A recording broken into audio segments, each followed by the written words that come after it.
What is up? This year, LA in a minute. In 2024 was the year that Los Angeles went from I Love L.A. to They Not Like Us. This was the year that the city united behind the World Series champion Los Angeles Dodgers, the pinnacle of a year filled with some great news as well as some reality checks to keep us grounded.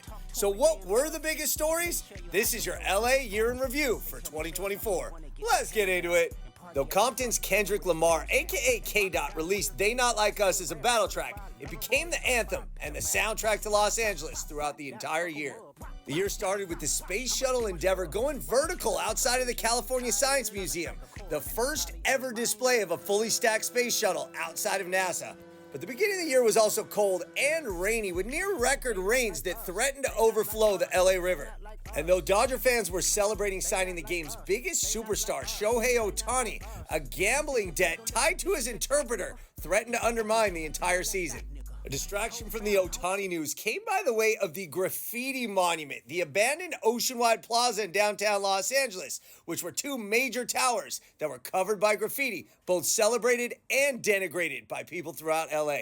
And speaking of polarizing, Measure HLA passed in the midterm elections in March, which mandated bus lanes and bike lanes in all LA city streets. This was cheered by fans of mass transit and jeered by drivers. Perhaps all the cheering and jeering took people's eye off the ball as the largest cash heist in Los Angeles history, $30 million, took place at a Garda armed facility in Sylmar. But it was all cheering a month later in City Hall as Father Greg Boyle, the founder of Homeboy Industries, received his own day as recognized by the LA City Council. The cheering continued as Last Repair Shop, a film about replacing and restoring instruments within the LAUSD, won an Academy Award. And the LAUSD received more positive attention when a student from North Hollywood High School was accepted into all Ivy League schools, the first time that's happened to anybody in the world in more than a decade. And LAUSD school San Pedro High School found a treasure trove of 7 to 9 million year old fossils during construction at the school, a huge event for the history of Los Angeles and the LAUSD. But at our local colleges, UCLA was marred by violence and protests on campus, and similar protests at USC led to the cancellation of their main stage graduation. Further turmoil ensued when Elon Musk announced that SpaceX was going to be leaving Hawthorne in Los Angeles completely, heading to Texas. But returning to LA was our love of mountain lions, as a new cat was spotted in Griffith Park, replacing the beloved P-22 who passed away 2 years ago. And as another reminder of our urbanization and development, the last orange grove in Los Angeles, at one point the Orange Empire, was set to close, the Bothwell Ranch in Tarzana. Also closing up shop was the 99-cent store, LA's iconic discounter, a true LA American dream story that opened in 1982 and became the fabric of many communities throughout Los Angeles. And more stunning than a closure, Hollywood's collapse was on the minds of many people as jobs were leaving the industry as the industry kept fleeing Los Angeles due to the lack of tax benefits and making more financial sense to film elsewhere.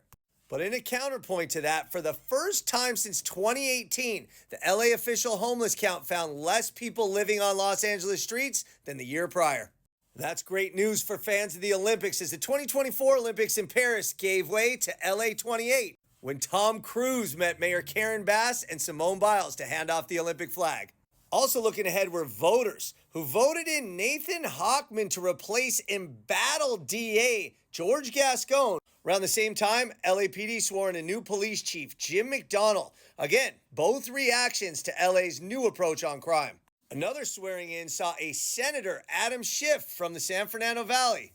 At the other end of the valley, construction started on the Annenberg Wildlife Bridge in Agoura Hills, a major infrastructure project, but only a drop in the bucket compared to the new high-speed rail, which also broke ground and is going to take people from LA to Vegas and back. And speaking of new, LA got a new area code, 738, which will be the 11th area code in Los Angeles, more than any other city. And though there was an unfortunate trend as far as restaurant closures, with more than 75 important restaurants and bars closing throughout Los Angeles, but two important historic Los Angeles restaurants that were threatened to close are indeed staying open, at least for now. Langer's in MacArthur Park, as well as Norm's on La Cienega, which was almost turned into a Raising Cane's. Falling homes continue to be a story in Rancho Palos Verdes and Rolling Hills, as did the fires that continue to devastate LA, the Mountain Fire, the Bridge Fire, and the Franklin Fire. And speaking of devastating, Los Angeles lost some true legends this year. El Toro, Fernando Valenzuela, passed away, as did TV and commercial icon attorney Larry H. Parker, famous Amos, Wally Amos, and infamous legend O.J. Simpson.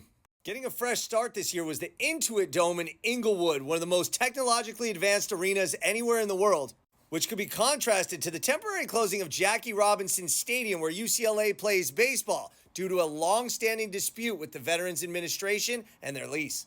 And UCLA women's hoops team ascended to new heights, reaching #1 for the first time in their history, while the Galaxy won their 6th MLS Cup. While Shohei Ohtani put the finishing touches on an MVP regular season with one of the best single games in Major League Baseball history, the same game that he became the first member of the 50-50 Club, 50 home runs, 50 stolen bases in a single season, which paved the way for the Dodgers running by the Padres, Mets, and Yankees en route to their first World Series since COVID and first full season title since 1988. So much happened in Los Angeles in 2024, some bad, but mostly good. Los Angeles was once again on top of the world series as I Love L.A. became They Not Like Us. All right, L.A., it's been a minute. Have a great 2025.